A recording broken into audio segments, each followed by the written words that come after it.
fica assim, vamos aprender juntos.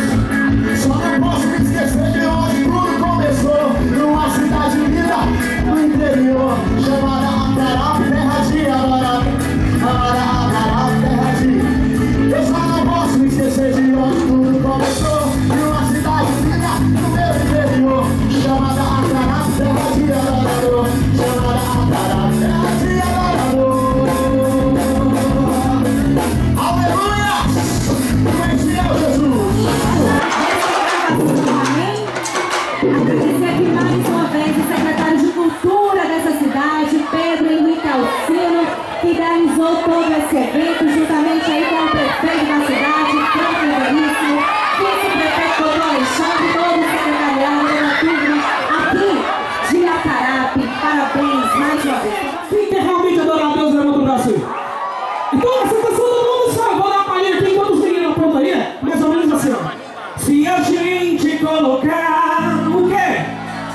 A nossa fé em ação. E o quê? E confiarmos. Quem que pode abrir a boca e cantar aí? Abra sua boca. E orarmos a Deus. Isso aí vai estar mandando ela aí, viu? E vai me Cris. Vai ver tudo. No nome santo de Jesus. Vai dar tudo certo. Se a gente colocar a nossa bênção, vai dar tudo certo. Põe a sua mão e cante, vai dar tudo. No nome santo de Jesus, vai dar tudo certo. Se a gente colocar a nossa bênção, eu, a Suzy, a banda do Araí e todos que creem, só você que crê, levanta o braço. Nós vamos sair daqui cantando diferente, viu, Suzy? Levanta a sua mão, as duas mãos. Agora, pela fé, você diz assim, ó: já deu tudo certo. Diga bem forte, já deu. Levinas 2016, porque a gente colocou a nossa bênção. Obrigado, Matéria. E deu. Levante sua mão, levante sua mão, levante sua mão, levante sua mão. E deu tudo certo. E pode aplaudir o nome santo de Jesus, aquele que merece toda a honra, toda a glória. Muito bem, prepare o seu coração em assunto.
batera.